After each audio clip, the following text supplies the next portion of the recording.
এইবেলি পঞ্চায়েত ইলেকশন আপুনি শুনা মতে বহুত ভোটত জয় কৰিছে, কি ক'ব আপোনাৰ? আসসালামু আলাইকুম। প্ৰথমতে আমাৰ নিউজ চেনেলত ধন্যবাদ জনাইছোঁ। মোৰ নাম ইজাজুল হক। আমাৰ ছবিটো আছিল নাৰিকল গছ, পশ্চিম বদঘাট 1 নম্বৰ ৱাৰ্ড। আমাৰ পশ্চিম বদঘাট চামটিলা 52 নং চামটিলা গাঁও পঞ্চায়তৰ 1 নং ৱাৰ্ড পশ্চিম বদঘাট ৱাৰ্ডৰ ৰাইজৰ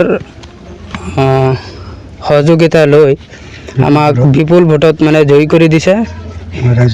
ৰাইজক ধন্যবাদ জ্ঞাপন কৰিছোঁ আৰু ৰাইজলৈ সদায় থাকিম আৰু সদায় মানে ৰাইজৰ লগত থাকিম, সদায় কাম কৰিম, ৰাইজৰ হৈ কাম কৰিম।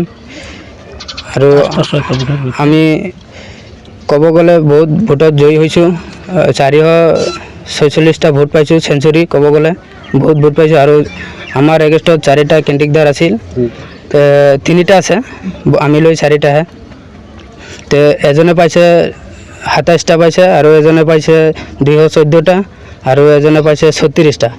সিহঁতে নিজে নিজৰ ঘৰৰ পাইছে আৰু আমাৰ ৰাইজে মৰম কৰিছে কাৰণেহে আমি ইমান ভোট পাইছোঁ।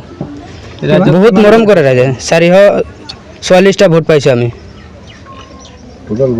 টোটেল আপোনাৰ আজি কেনেকুৱা অনুভৱ হৈ আছে? বহুত আনন্দ লাগিছে।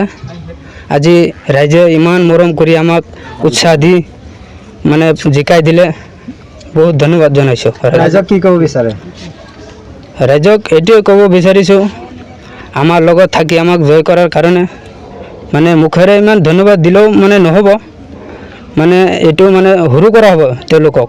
আমি এইটো ধন্যবাদ দিব নোখোজোঁ ইয়াক, মানে বহুত মানে ধন্যবাদ জনাইছোঁ। তথাপিও ৰাইজক আমাক লগত থাকি যিখিনি কাম কৰিব লগা কৰিছে, সিহঁতে বহুত কষ্ট কৰিছে, এওঁলোকক বহুত ধন্যবাদ জনাইছোঁ আৰু আন্তৰিক শুভেচ্ছা জ্ঞাপন কৰিছোঁ।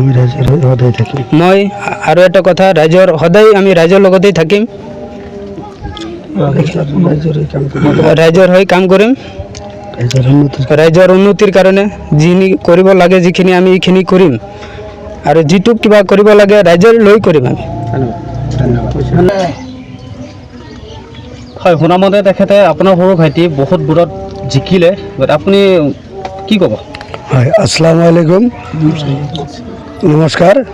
মই প্ৰথমতে ৰিপৰ্টাৰসকলক আপোনালোকক ধন্যবাদ জ্ঞাপন কৰিছোঁ যে আমাৰ এই চামটিলা পিছপৰা অঞ্চলতো আহি ইলেকশ্যন জিকা কেণ্ডিডেটসকলৰ মনৰ দুখ বেদনা আপোনালোকে ৰাইজৰ আগত দাঙি ধৰিছে।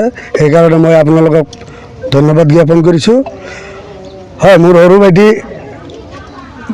ভাইটি লৈ ইলেকশ্যন খেলিছিলোঁ। তাৰমানে ৰাইজে মোৰ সৰু ভাইটিক বহুত ভোটত জয়লাভ কৰাইছে আৰু ৰাইজে বহুত সঁহাৰি দিছে। যি কৰিব লাগে ৰাইজেই চব মোৰ লগত সদায় এনি টাইম ৰাইজে মোৰ লগত আছিল।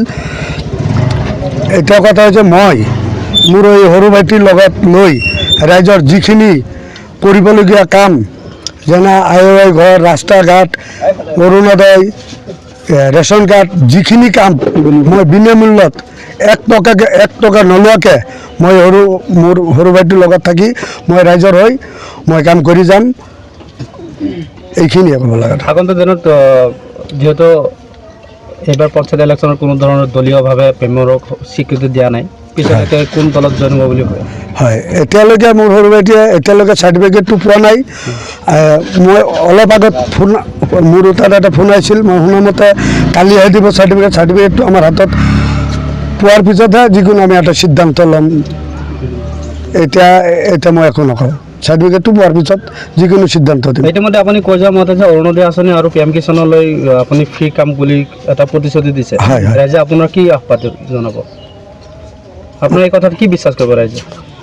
ৰাইজে মানে ইতিমধ্যে মই আজি প্ৰায় 7-8 বছৰ ধৰি মই ৰাইজৰ লগত এনেকুৱাকৈ অৰুণোদয়, PM কিষাণ, ৰাস্তা ঘাটৰ লগত যিকোনো কামৰ লগত মই ৰাইজৰ হৈ মই পঞ্চায়তৰ লগত এনেকুৱা মই 6-7 বছৰ ধৰি এইগিলা কামত মই জড়িত আছোঁ আৰু বহুত মানুহৰ কাম মই কৰিও দিছোঁ।